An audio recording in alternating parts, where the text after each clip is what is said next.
But when you're traveling and there's going to be a lot of restaurant dinners, a lot of patios, maybe you want to plan ahead to be able to do it in such a way that you don't go completely off the rails with your diet, especially if you're also responsible for what your kids are eating and trying to keep them on track. Rachel Caven is on the line, nutritionist and owner of Caven Nutrition. Good morning, Rachel.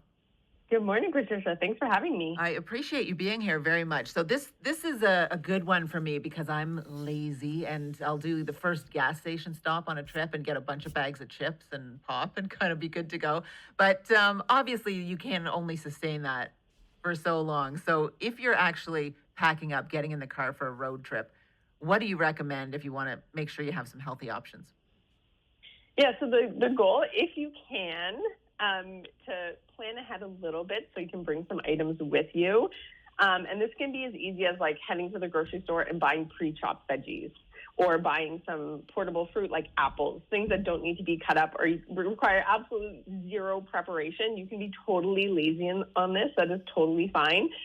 You can also get fruit and veggie trays. You can get like cheese and crackers that are already chopped up for you. So there's many options just at the grocery store if you have a few moments to go beforehand.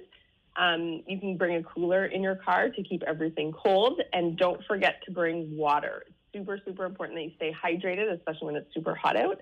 So if you can bring some water bottles as well, that's such a great thing to do. Yeah, the intermittent fasting stuff that's so popular nowadays, probably not a good idea for a family to jump into a car in the morning without having had maybe a good healthy breakfast to make sure they can go as long as possible and everyone be. You don't want people to be kind of losing it in the vehicle, right? So key to stock up maybe before you go in that way as well. 100%. Yeah, maybe not if you're doing intermittent fasting. Maybe not best for your children. Um, so it's really No, important. kids are not supposed to Them, do that, right? They need yeah, the regular meals. Yeah. absolutely. So stock them up on a good breakfast beforehand so that they have the protein in them. Maybe you get some fruit or veggies in them first thing in the morning so that they have at least had something good before the long road trip.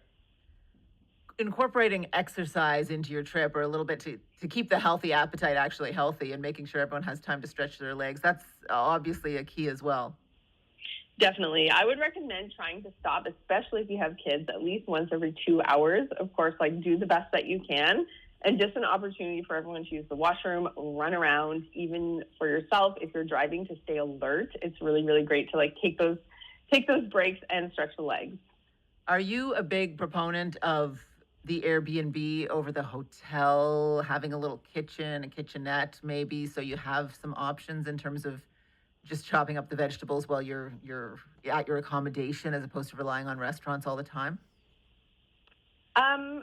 I don't think that you need to do an Airbnb in order to do that because a lot of hotels do have a little mini bar, but you can also get a lot of really great options that don't require refrigeration. So if you can get a fridge, that's awesome. And when you get to your location, you can do a grocery store trip, or you can even do like there's so many grocery delivery services now. So if you don't have a car when you arrive, or you're so done with driving you don't want to go out again, there's lots of delivery services, but you can get so many great things, even at the gas station.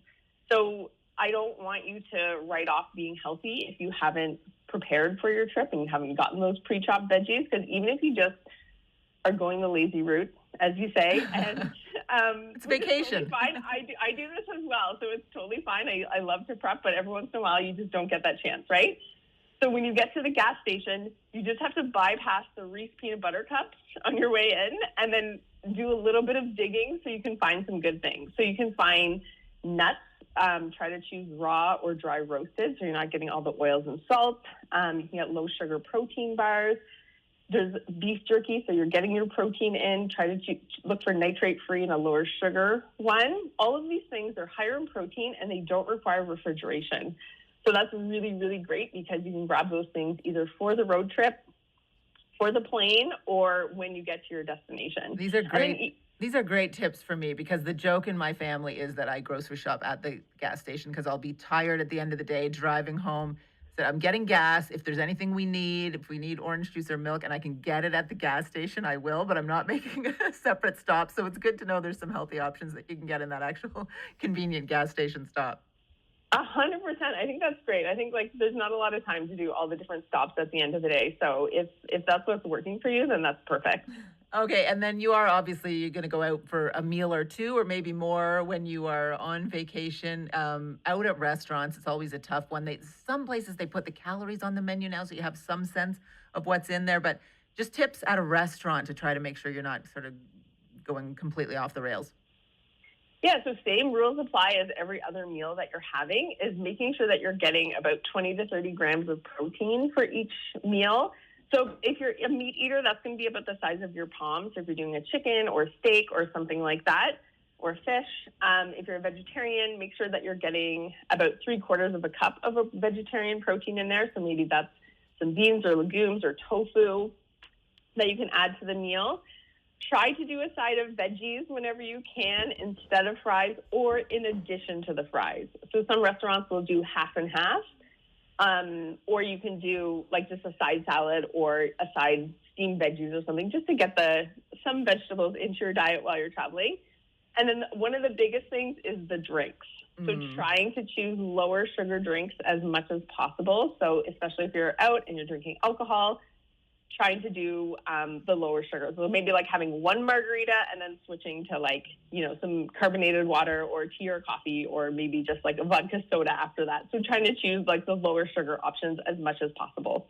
Good stuff. That's one's definitely trickier for me. The veggies instead of fries I can do. I'd rather have my vegetables over French fries any day. But the drinks when you're on vacation, that's always tough. But keeping it in moderation is always good advice. Rachel, thank you so much. I appreciate this. I hope you have a wonderful summer. Yeah, you too. Thanks so much. Rachel Caven, nutritionist and owner of Caven Nutrition, 1050 on News Talk 580 CFRA.